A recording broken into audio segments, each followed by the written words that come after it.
to break down the biggest stories of the day. This is the top 3 stories of the day on KSLSports.com. On 97.5, the KSL Sports Zone. All right, time for the top 3 stories of the day here on Jake and Ben. Christian, where do you want to start today? Number 1, BYU replacing Jay Hill. They find their defensive coordinator. Kelly Poppinga, Ben, K-pop, going up, up, up. He's going to be golden.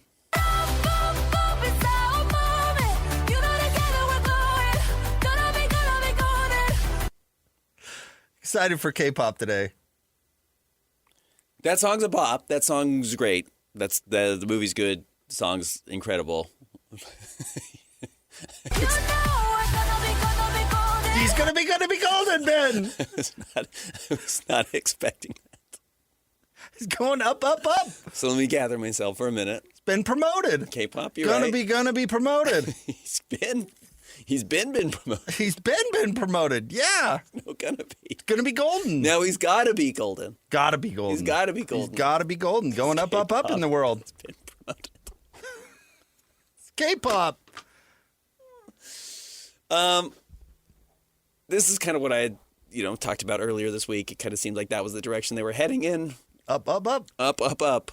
But within house. They stayed with Kelly Poppinga. We'll see. Again, it's what you got from Jay Hill was so much with his experience as a head coach, with his knowledge of in-state recruiting, which Kelly Poppinga should have some of too, as well. But play calling that Jay Hill was so good at, and that Jay Hill brought a bunch of absolute dudes with him from Weber State, and you're not necessarily getting that now with Kelly Poppinga. So you've got to go out and find how to bring in guys and how to replenish that class, and that's going to be the difficult part. But yeah, good hire. Yeah, good hire. He's a good guy. I like the Poppingas. He's been around BYU for a long time. People say, mentored by Jay Hill is a way to justify it. I don't think he coached under Jay Hill for a couple of years, but really his roots go much more to Bronco Mendenhall and coming up under Bronco. Followed Bronco to UVA, coached with Bronco there for a long time. And I bring that up mainly because there's one thing I care about that he does or does not do. And I will highlight something I was wrong about. I'm not wrong often, but I was wrong about something in regards to Jay Hill. I was skeptical about it really succeeding because when he first got the job, he was talking about how, they're going to be aggressive and they're going to play the Kyle Whittingham-style defense. And I said, sure you are.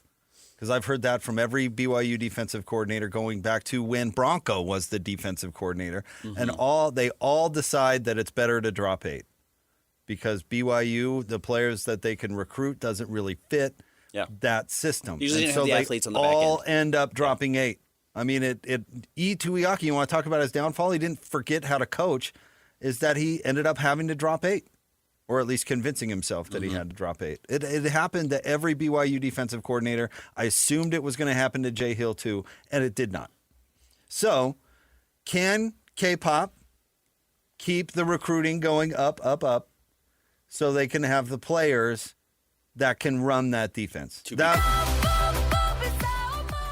That was what Jay Hill did that succeeded at BYU. He got players, whether he got them from Weber or whether he got them from somewhere else. He got players that could run the dang defense, and he didn't have to drop 8 and play this umbrella defense, bend but not break garbage that we've seen for a long, long time.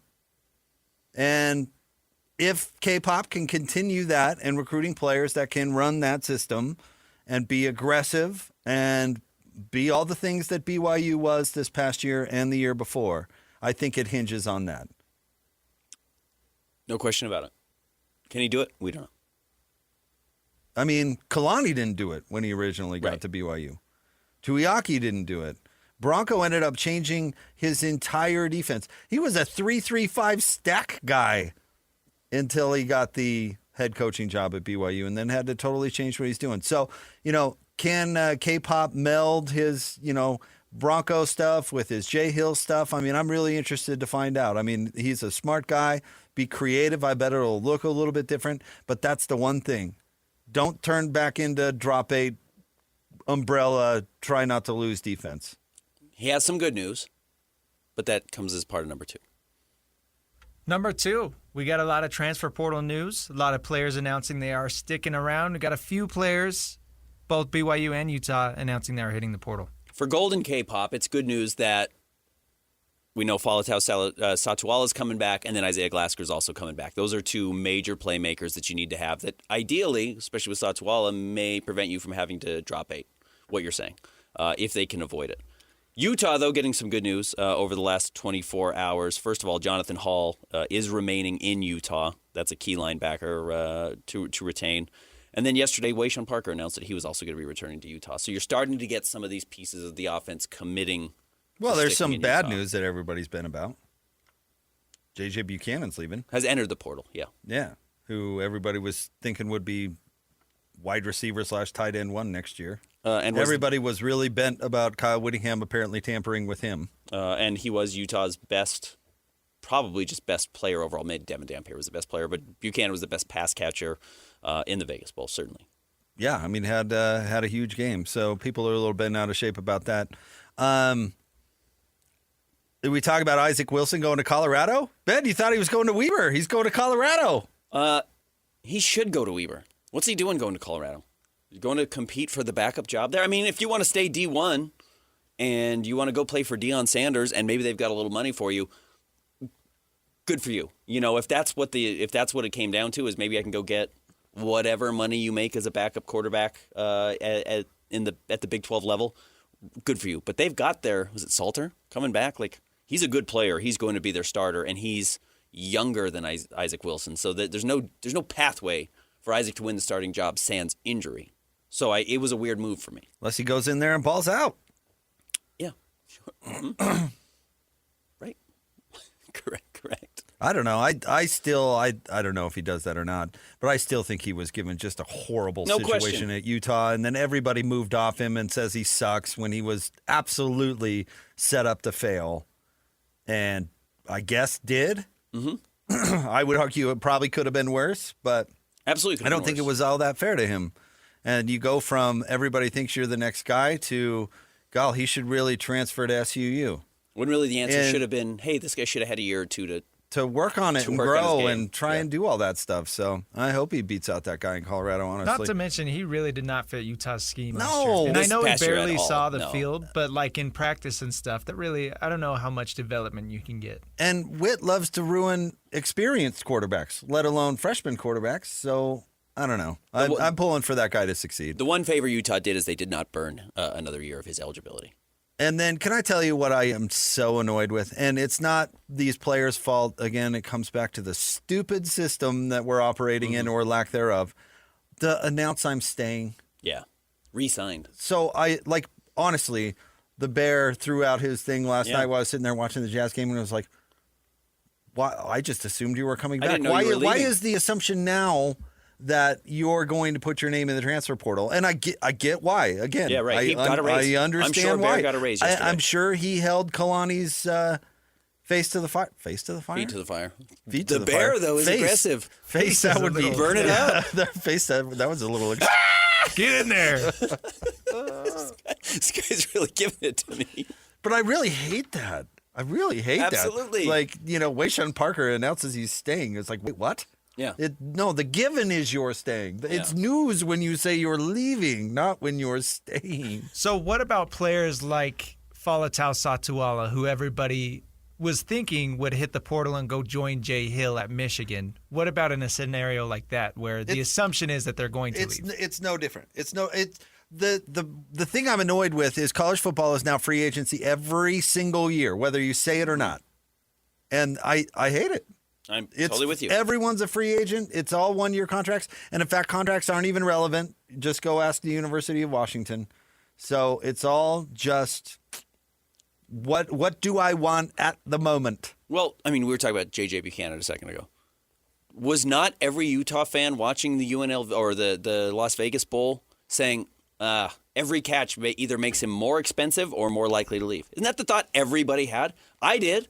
I saw Devin Dampier playing that way. I mean, after the game, the sideline reporter asked Devin Dampier if he was coming back. What are you talking about? The game just ended, and she's doing her job. She didn't do anything wrong. It's the lack of a system. But that's the entire system being undercut by just a malpractice by the people in charge who could have made these rules earlier. Who the Utah State transfer, the receiver who's going to Utah, Brandon Pagan, right? I think Bronco really actually wishes he didn't have a baller year. Like, hey, Brandon. Yeah, right.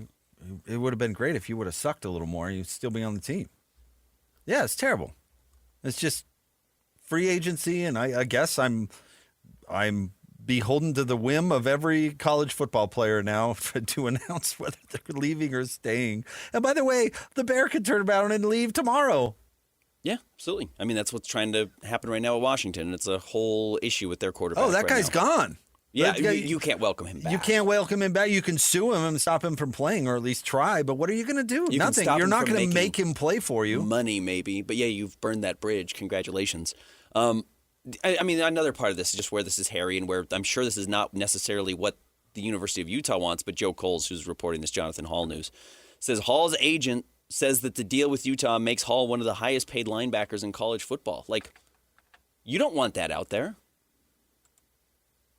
Now I have to pay my defensive lineman the most money because I'm better than Jonathan Hall, or I'm a better cornerback than Jonathan Hall is safety. I mean, I think that type of news, which is great for the agent, great for Jonathan Hall, it's not necessarily good news for Utah to get that to leak out. You don't want all these players knowing exactly how much the other player makes. I think that's going to be really hard in your locker room. So, no, it's a mess. It just gets worse. And you know, some good news that some of these guys are coming back. It's going to make their teams better next year, probably. But my goodness. Name me a job you would rather have than a head college coach in basketball or football. Manure shoveler at the Thanksgiving Day parade. You know, every parade. Yeah. Congrats. I mean, the money's great. Awesome. You work 150 hours a week. Your heart's probably going to stop when you're 61 years old, and you're kowtowing to 19-year-olds all day long. 17 to 24-year-olds have you by the short hairs 24/7. And their parents and their agents and everyone in their ear. I would rather be the person that empties the medical waste garbages in all the doctor's offices. You know, the guy who really has to look out for needles and that sort of thing. With your bare hands. I'd rather be that person. Yeah. I mean, all day just going room to room and like, hey, can I dump your bloody gauze, please? Can I have that? I feel bad for you for college football fans. It's just sports just a disaster. And I get the product is pretty fun still to watch when they're on the field, but like there's no affiliation to the players. It's all front of the name on the front of the jersey, which is fine, but I do think it was fun to watch players develop and grow. I guess. Yeah. Next. In case you missed it, the Jazz hang with the reigning champs, push them to overtime. The Jazz seemingly get out of bed in a different team every single night. You know, some nights they were down 20. They were, and then they battled back. Yeah. And they were down 20 against the Los Angeles Clippers without any of the starters on the floor and battled back. Like clearly there is a lot of talent here. The Jazz, where this conversation can move eventually, we don't need to have it right now, is that they are starting to get a sense of what their identity should be and where to plug some holes and who's going to be around and who doesn't need to be around anymore. But there is more here legitimately than it looked like there was going to be last year or 2 years ago. Like I don't think if the Jazz decide to make some steps to improve their roster this offseason because they're going to get this lottery pick and then they add a couple of veterans, I don't think that's jumping the gun.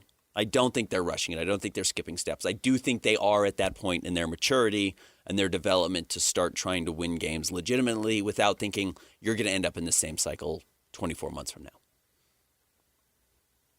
All right. I feel like you could have that same opinion last year. And I feel much better about it now that I think Keontae's a real player, and we certainly did not know that last year. No, but I feel like it's Groundhog Day. But honestly, if this last year, the Jazz would have been kicking the tires on a Trae Young trade, who got traded to the Wizards last night. Absolutely have to talk about that. Mm-hmm. In fact, that should have been a number one. What were we talking about? K-pop going up, up, up? We had drops. No. I have a name for today. because of the Trae Young Oh, trade. well, let's get to it next. I have a label for today. Oh, I love it. Well, do we have time to dig into that? We've got old check at the top of the 11 o'clock hour. All right. Stay tuned. Jake and Ben, 97.5, the KSL Sports Zone.